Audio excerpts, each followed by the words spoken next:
제3작업 두 번째 유형 피벗 테이블 설명드리겠습니다. 교재 127쪽이고요. 자, 127쪽의 문제 피벗 테이블을 한번 풀이를 한번 해볼 텐데, 피벗 테이블은 부분합과는 달리 B4번 셀부터 H12번 셀을 선택을 하는 건 맞는데 복사를 하지는 않습니다. 자, 데이터를 선택을 하시고 우리는 어디로 가냐면 삽입 메뉴에 있는 피벗 테이블 메뉴를 사용하시게 될 겁니다. 자, 삽입 메뉴에 있는 피벗 테이블을 한번 클릭을 하시게 되면 자, 이렇게 버전에 따라서 살짝 다르게 보일 수도 있습니다. 자, 이쪽 부분과 이쪽 부분 두 가지로 나눠진 걸 보실 수 있는데요. 여기는 데이터 원본이 어디 있는지를 알려주는 거, 이거는 피벗 테이블을 어디다 만들지, 결과를 어디에다 만들지를 선택하는 메뉴라고 보시면 됩니다. 그러면 원본 같은 경우에는 지금 이렇게 데이터 범위를 잡아주시면 되겠고, 피벗 테이블 보고서를 어디에 만들 거냐 하는 부분은 여러분 127쪽의 그 문제의 출력 형태를 보시면 피벗 테이블 결과가 보이고 거기에 표가 B2번 셀부터 시작되는 게 보이시죠? 네, 그래서 그 B2번 셀을 출력 형태 결과가 있어야 될 위치로 잡아주시면 되겠습니다. 시트는 제3작업 시트가 되겠죠. 그래서 1작업 시트에서 B4번 셀부터 H12번 셀까지 잡았다고 하면 결과는 기존 워크시트에 클릭 한번 하시고 제3-1작업 제가 만들어 놨습니다. 그냥 시험 문제에서는 제3작업이겠죠.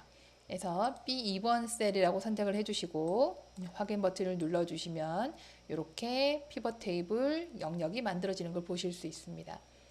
자, 이렇게 피벗 테이블 영역이 만들어지면 여기에다가 이제 문제에서 오른쪽에 보시는 바와 같이 영역이 네 가지가 나와 있는 걸 보실 수 있는데, 행과 열이라고 하는 부분은 대부분 그 분석을 하기 위한 그 제목이 들어가는 부분이라고 보시면 되고, 값 영역이라고 하는 부분이 실제 데이터가 계산이 되는 부분이라고 보실 수 있습니다. 그래서 문제를 보시면 1번 조건 입고일 및 카테고리 별이라고 나왔습니다. 입고일 및 카테고리 별이라고 할 때 대부분 앞에 있는 입고일 부분이 행 데이터로 들어갑니다. 그래서 첫 번째 주어진 필드를 입고일 데이터를 행 영역으로 끌고 오는데, 이때는 여러분 요거를 체크하지 마시고 글씨 부분을 잘 선택을 하셔서 그대로 아래쪽으로 끌고 오는 동작을 하시면 되겠습니다. 두 번째, 입고일 및 카테고리 별이라고 되어 있죠. 그럼 카테고리 부분은 열 영역에 떨어뜨리시면 되겠고, 그 다음에 그 연산 두 가지가 주어집니다. 상품 코드의 개수와 판매 금액의 평균이라고 됐습니다. 그러면 상품 코드 영 필드를 값 영역에 떨어뜨리시고 개수 연산인지 확인하시고, 두 번째, 판매 금액의 평균이라고 되어 있는 필드죠.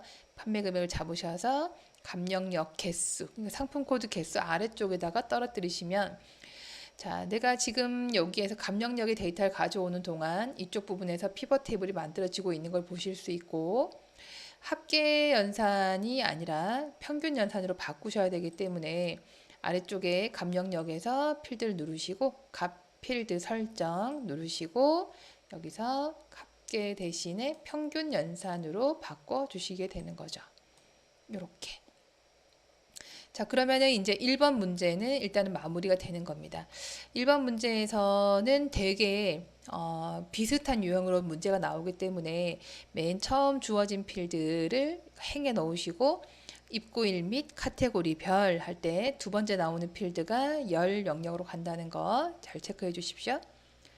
자, 그리고 두 번째 문제로 가겠습니다. 입고일을 그룹화하고 라고 나왔습니다. 입고일을 그룹화하는 부분은 입고일 데이터가 이쪽 부분 데이터가 되는 거죠. 피벗 테이블을 보시면 이렇게 만들어져 있습니다.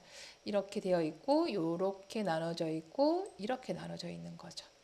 그래서 이쪽 부분이 행이 되는 거고, 행이 되고, 여기가 이제 열이 되는 거고, 여기가 이제 값 영역이 된다 이겁니다. 예. 자, 그래서 대부분 이제 행에 나오는 데이터를 그룹화하라고 문제가 나오는데, 행에 나오는 데이터를 그룹화를 하실 때는 그 데이터를 아무 데이터나 한 번만 클릭을 하시고 오른쪽 버튼을 눌렀을 때 이제 그룹이라는 메뉴가 나옵니다. 지금 현재 이 데이터는 숫자 데이터라기보다는 날짜 데이터이기 때문에 날짜 데이터는 이런 식으로 뭐 일, 월, 분기, 연도 정도로 문제가 나오고 있고 지금 현재는 나와 있는 데이터가 월 데이터이기 때문에 이를 마우스 한번 빼주십니다. 한번 클릭해서 빼주시고 확인 버튼 눌렀을 때 일에 대한 정보는 빠지고 월에 대한 정보만 남게 됩니다. 자, 2번 문제에서는 그룹화 문제 한번 나오고 다음으로는 그 정렬 문제가 나오죠. 그래서 다음으로 나오는 부분은 열에 대한 문제입니다. 열에 대한 부분은 이렇게 나와 있는 부분이고요. 현재 보장구, 복지용구, 환자식으로 데이터가 나와 있는데 문제에서는 환자식, 복지용구, 보장구 순서로 바꾸란 얘기입니다. 이것을 좀 빨리 하고 싶다라고 하실 때는 상단에 있는 열 레이블 부분에 있는 이 박스, 콤보 박스 있죠? 버튼을 클릭을 한번 하시면 오름 차순인지 내림 차순인지 선택하실 수 있습니다. 지금 같은 경우에는 환자식이 먼저 나왔고 보장구가 나중에 나왔기 때문에 내림 차순으로 보실 수 있죠.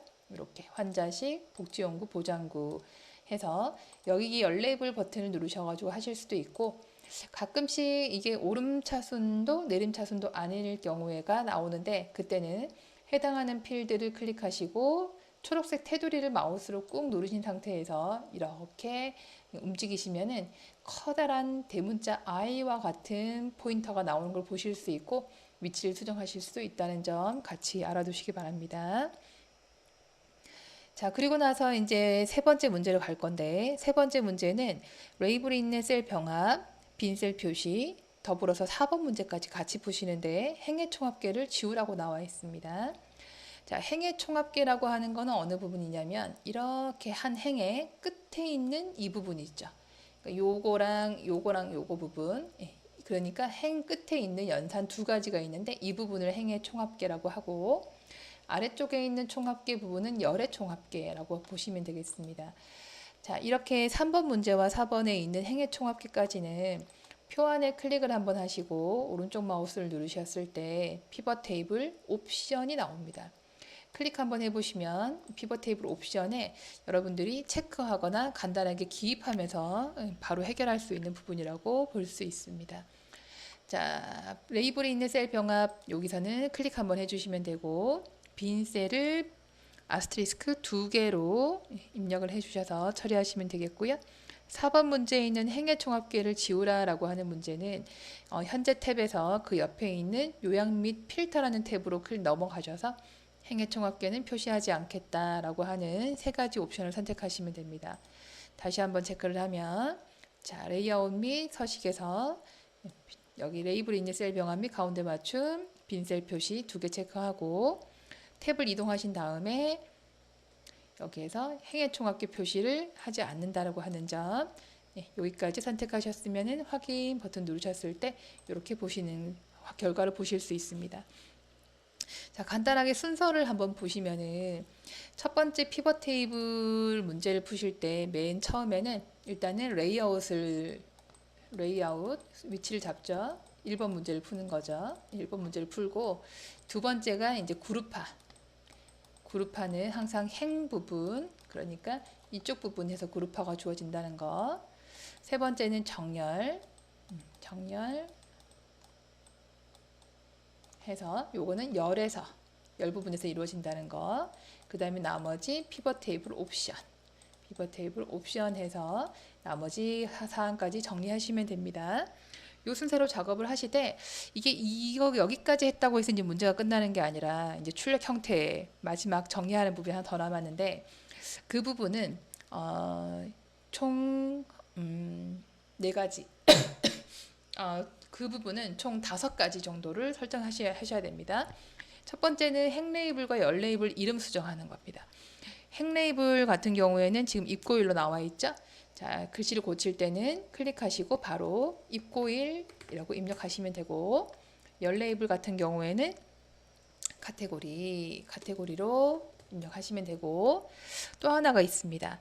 이게 그 일작업에 보시면 이렇게 2줄 입력되어 있는 부분 있죠, 그죠? 판매 금액이나 재고량 같이 이렇게 2줄로 입력된 부분이 피벗 테이블이나 차트 부분에서 일부만 보이거나 아래쪽에 있는 글씨가 잘리는 경우가 꽤 많이 있습니다.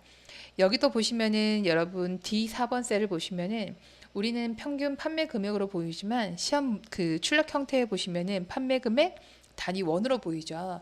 근데 이 부분도 고쳐야 됩니다. 어떻게 고치시냐면 셀을 2번 클릭하시면은 이렇게 나오는 걸 확인할 수 있고 평균 판매 금액까지만 보이는 걸 확인할 수 있는데 그 뒤에다가 여러분들이 기입을 하셔야 됩니다.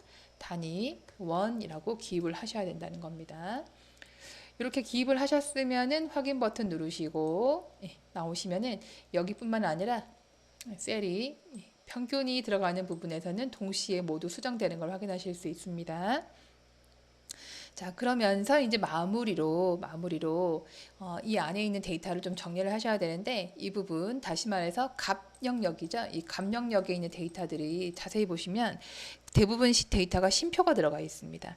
쉼표가 들어가 있고 그 별 표시의 글씨가 가운데 정렬이 되어 있는 것도 보실 수 있는데 그 부분을 정리를 한번 하셔야 됩니다. 하시는 방법은 값 영역에 있는 데이터를 모두 선택을 하시고 먼저 쉼표를 한번 클릭하세요. 그러면은 모든 데이터가 회계 형식으로 바뀌게 되고 동시에 회계 형식이 되었기 때문에 데이터는 오른쪽 정렬로 자동으로 되고 그 오른쪽으로 밀려서 보이게 됩니다. 그러면서 우리는 가운데 정렬을 할 건데 가운데 정렬을 하시게 되면 어차피 회계는 가지 않죠. 회계 형식은 가운데로 가지 않기 때문에 그냥 그 자리 오른쪽으로 지키고 있을 거고 그 안에 있는 별 데이터만 가운데로 가는 걸 볼 수 있습니다. 해서 제가 지금 잡아놓은 이 빨간색 범위를 잡으시고 쉼표 한번 클릭해 주시고 그 다음에 가운데 맞춤 한번 해주시고 이렇게 하면서 이제 문제를 마무리하시면 되겠습니다. 수고하셨습니다.